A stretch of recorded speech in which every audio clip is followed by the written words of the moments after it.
Hello everyone, I am Kanchan Deva. Welcome back to double academy. बघा, जो नवीन जी R आलेला आहे टी ई टी साठी जो नवीन जी आर आलेला आहे त्या जी आर बद्दल आपण पाहणार आहोत. ठीक आहे. जो कंत्राटी भरतीबाबत जो बदल झालेला आहे त्या बाबतीत नवीन जी आर आलेला आहे, तो नवीन जी आर आपण इथे पाहणार आहोत. ठीक आहे. सो अगदी व्यवस्थितपणे तुम्हाला लक्ष देऊन बघायचं आहे आणि नक्कीच हे पाहण्याआधी सेशनला व्यवस्थितपणे तुम्हाला शेअर सुद्धा करायचं आहे. ठीक आहे. बघा, आता याच्यामध्ये बघू शकता, स्थानिक स्वराज्य संस्थाच्या 10 व 10 पेक्षा कमी पटसंख्या असलेल्या शाळेत डीएड बीएड अर्हता धारक बेरोजगार उमेदवार यांना कंत्राटी तत्वावर नियुक्त करण्याबाबत. बघा, पहिले जे 2 जी आर आले होते, ह्याच्या आधी 2 जी आर आलेले. एक जी आर असा होता की त्याच्यामध्ये निवृत्त झालेले जे होते, जे झालेले होते ते फॉर्म फिलिंग करू शकत होते. म्हणजे त्याच्यामध्ये मुळात बघायला गेलं तर डीएड बीएड वाले नव्हतेच. दुसरं त्याच्यामध्ये असं होतं की डीएड बीएड झालेले जे होते, म्हणजे निवृत्त प्लस डीएड बीएड झालेले, हे त्याच्यामध्ये फॉर्म फिलिंग करू शकतात. ठीक आहे. बट आता जो जी आर आलेला आहे यामध्ये डीएड बीएड धारक विद्यार्थीच फॉर्म फिल करू शकतात. डीएड बीएड झालेले विद्यार्थीच फॉर्म फिल करू शकतात. ठीक आहे. ज्यांचं, आणि शिवाय हे कॉन्ट्रॅक्ट बेसवर असणार आहे. ठीक आहे. कॉन्ट्रॅक्ट बेसवर असणार आहे. ठीक आहे. कॉन्ट्रॅक्ट जे फॉर्म फिल करतायत, तुमची इच्छा असेल तर obviously you can fill it. ठीक आहे. बट हे जे आहे ते कॉन्ट्रॅक्ट बेसवर आहे. ज्यांचं डीएड बीएड झालंय ते कॉन्ट्रॅक्ट बेसवर अप्लाय करू शकतात. ठीक आहे. चला, सो याच्या बाबतीत जी महत्त्वाची जी गोष्ट आहे, जी महत्त्वाच्या गोष्टीबद्दल आपण पाहणार आहोत ते आपण इथे आता बघूया. ठीक आहे. एक मिनिट.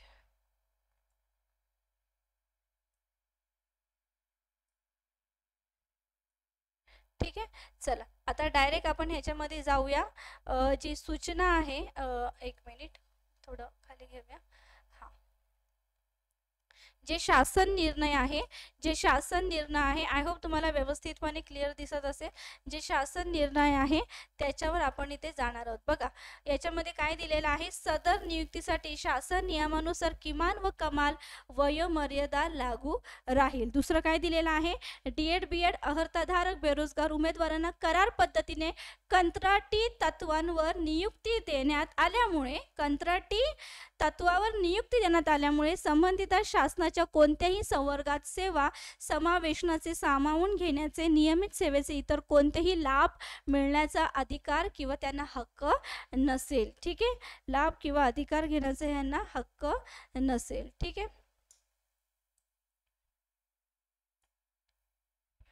एकच मिनिट.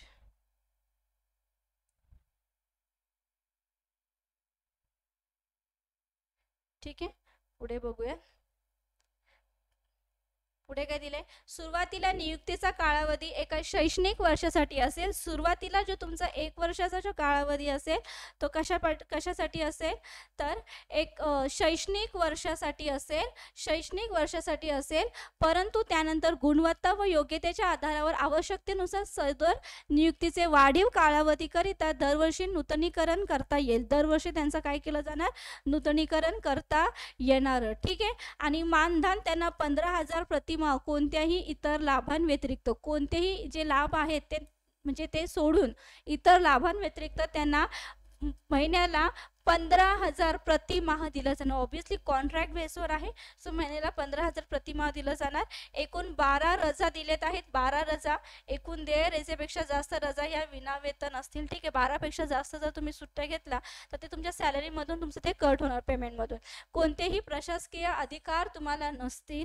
ठीक आहे. जिल्हा परिषदेच्या वतीने शिक्षणाधिकारी प्राथमिक यांच्याशी करारनामा स्वाक्षरित करणे आवश्यक राहील. ठीक आहे.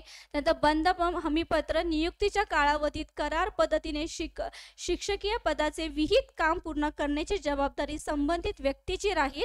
या आशयाचे बंधपत्र किंवा हमीपत्र घेण्यात यावे. आणि हमीपत्रामध्ये करार पद्धतीने नियुक्ती देताना शासनाने विहित केलेल्या अटी शर्ती, विभागाने निश्चित केलेल्या अतिरिक्त अटी व शर्ती मान्य असल्याबाबतचा, तसेच करार पद्धतीने नियुक्ती करण्यात आलेल्या व्यक्तींकडून नियमित सेवेत घेण्याबाबत अथवा इतर कोणत्याही हक्काची मागणी करण्यात येणार नाही. व सक्षम प्राधिकारी यांना विशेष परिस्थितीमध्ये कोणत्याही वेळी करारनाम्यामध्ये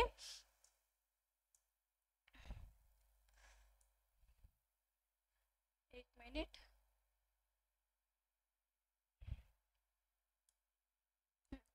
ठीक आहे. सक्षम अधिकारी यांनी विशेष परिस्थितीमध्ये कोणत्याही वेळी करारनाम्यामध्ये उल्लेखित कालावधी संपण्यापूर्वी करार पद्धतीवरील सेवा समाप्त केल्यास त्यास हरकत आक्षेप राहणार नाही याचा देखील उल्लेख करण्यात यावा. हे हमीपत्र लिहिताना हे सगळं तुमच्याकडून लिहून घेतलं जाणार. अध्यापनाचे तास इतर नियमित शिक्षकाप्रमाणेच असतील. बाकीचे जे शिक्षक असतील त्यांच्याप्रमाणेच तुमचे तास दिले जातील कामाचे, जे लेक्चर वगैरे जे घ्यायचं असेल अध्यापनाचे. ठीक आहे. प्रत्येक जिल्ह्यासाठी संबंधित शिक्षणाधिकारी म्हणजे प्राथमिक व मुख्य अधिकारी जिल्हा परिषद यांनी पात्र व इच्छुक उमेदवारांमधून आवेदन पत्र मागून नियुक्ती आदेश द्यावे. ठीक आहे. त्यानंतर सदर प्रक्रियेसंदर्भात आवश्यकतेनुसार आयुक्त शिक्षण यांनी अतिरिक्त सूचना निर्गमित कराव्यात. नियुक्तीसाठी सक्षम प्राधिकारी यांना विशेष परिस्थितीसाठी कोणत्याही वेळी असा करार पद्धतीवर सेवा समाप्त करण्याचे अधिकार राहतील. या सर्व गोष्टी तुम्हाला डोक्यामध्ये ठेवून चालायचं आहे. या सर्व गोष्टी तुम्हाला डोक्यामध्ये ठेवून पुढे चालायचं आहे. ठीक आहे. फॉर्म फिल करत असताना या सर्व गोष्टी तुम्हाला माहीत असणं गरजेचं आहे. ठीक आहे. ठीक आहे. पुढे काय दिलंय, करार पद्धतीने नियुक्त करावयाचा शिक्षक शारीरिक मानसिक व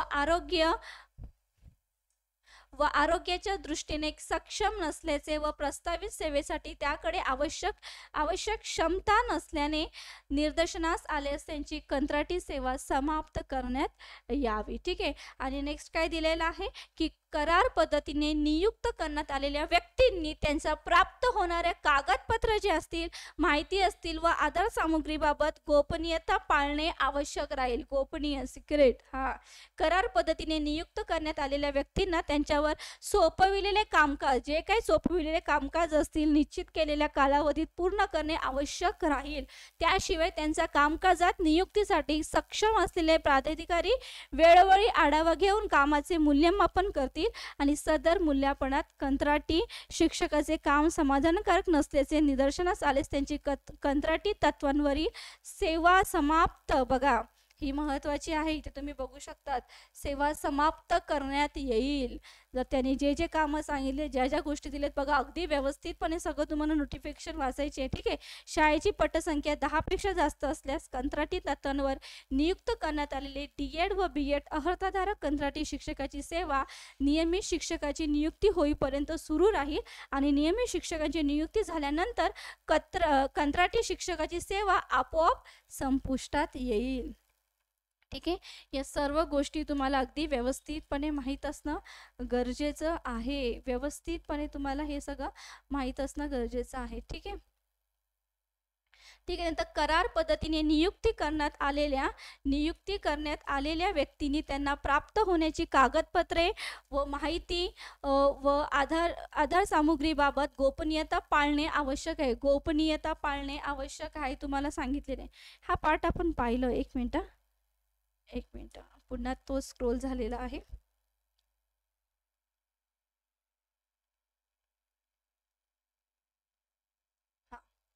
बघा पुढे काय दिलेले त्यांनी इथे की करार पद्धतीने नियुक्त करण्यात आलेल्या व्यक्तीने गुंतलेले हितसंबंध जाहीर करणे तसेच आवश्यक राहील. ठीक आहे. त्यानंतर काय सांगितले, ज्या 10 व 10 पेक्षा कमी किंवा पटसंख्येच्या स्थानिक स्वराज्य संस्थांच्या शाळांमध्ये कार्यरत 2 नियमित शिक्षकांपैकी एका शिक्षकाची प्राथम्याने जास्त पटसंख्या असलेल्या शाळेत समुपदेशनाने बदली करण्यात यावी. यामध्ये दोन्ही नियमित शिक्षकांची इच्छुकता घेण्यात यावी.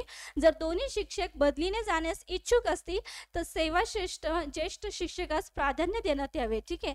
जे ज्येष्ठ शिक्षक असतील त्यांना तिथे प्राधान्य दिले जाणार. तसेच दोन्ही नियमित शिक्षक बदलीने जाण्यास इच्छुक नसल्यास, दोन्ही जर बदलीने जाण्यास जर त्यांची इच्छा नसेल तर सेवा कनिष्ठ शिक्षकाची बदली करण्यात यावी. तथापि कंत्राटी शिक्षक मिळेपर्यंत नियमित शिक्षकाची बदली करण्यात येऊ नये. बदली करण्यात येणार नाही. ठीक आहे. जोपर्यंत कंत्राटी शिक्षक मिळत नाही तोपर्यंत कंत्राटी तत्वावर नियुक्त झालेल्या अशा शिक्षकांवर लगतचे नियंत्रण केंद्र प्रमुखांचे असेल. त्यानंतर गट शिक्षण अधिकारी व शिक्षणाधिकारी यांचे नियंत्रण असेल. यांचे काय असेल तर इथे नियंत्रण असेल. ठीक आहे. हे सर्व तुम्हाला अगदी व्यवस्थितपणे रीड करायचं आहे. अगदी महत्त्वाची सूचना आहे इथे. ठीक आहे. संदर्भीय शासन इथे काय दिलेलं आहे, संदर्भीय शासन पत्र दिनांक 7/7/2023 व शासन पत्र 15/7/2024 अनुसार दिलेल्या मार्गदर्शक सूचना यापुढे 10 पेक्षा जास्त पटसंख्या असलेल्या शाळांना लागू राहतील. किती? तर ज्यांचं 10 पेक्षा जास्त पटसंख्या असेल त्या शाळांना लागू राहील. आणि यासाठी देण्यात येणारे मानधन सदर शासन निर्णयाच्या दिनांकानुसार 15,000 एवढे असतील. ऑब्विसली तुम्हाला मी ऑलरेडी तुम्हाला हे मी सांगितलेलं आहे की कॉन्ट्रॅक्ट बेसवर आहे तर 15,000 असेल. आणि सदर बाबींवर होणारा खर्च मंजूर अनुदानातून भागविण्यात यावा. आणि सदर शासन निर्णयातील तरतुदी केवळ स्थानिक स्वराज्य संस्थांच्या शाळांना लागू राहील. ही महत्त्वाची सूचना होती जी मला तुमच्यासोबत शेअर करायची होती. तुम्ही बघू शकतात ही जी नोटिफिकेशन आहे, सॉरी नोटिफिकेशन नाही तर ही जी महत्त्वाची जी सूचना जी त्यांनी एक कंत्राटी भरतीबाबत जो बदल झालेला आहे त्यांच्याबद्दल सांगितलेलं आहे. कंत्राटी भरतीबाबत जो बदल झालेला आहे त्यांच्याबद्दल सांगितलेलं आहे. बघा कधी 23 सप्टेंबरला आलेली आहे ही. कधी? तर 23 सप्टेंबरला ही PDF आलेली आहे. त्यांनी ते सांगितलेलं आहे. ठीक आहे. सो अगदी व्यवस्थितपणे तुम्हाला ज्या ज्या गोष्टी मी सांगितलेल्या आहेत, हा नवीन GR आलेला आहे. पुन्हा हा जो नवीन GR आलेला आहे यानुसार सर्व गोष्टी होणार आहेत. कंत्राटी भरतीबाबत जो बदल झालेला आहे तो तुम्ही व्यवस्थितपणे पाहिलाच आहे. त्याचा PDF तुम्हाला मिळून जाईल. तुम्ही अगदी नंतर व्यवस्थितपणे बघू शकता. ठीक आहे. चला सो आता आपण इथे थांबूयात. आय होप व्यवस्थितपणे क्लिअर झालं असेल. नक्की भेटूया आपल्या नेक्स्ट लेक्चरला. तोपर्यंत सर्वांना bye. Have a great day. Thank you so much. चॅनलवर नवीन असाल तर जरूर सबस्क्राईब करायचं आहे. व्हिडिओला भरभरून शेअर करायचे. खूप सारे लाईक ठेवायचे. ठीक आहे. चलो bye. Have a great day. Thank you.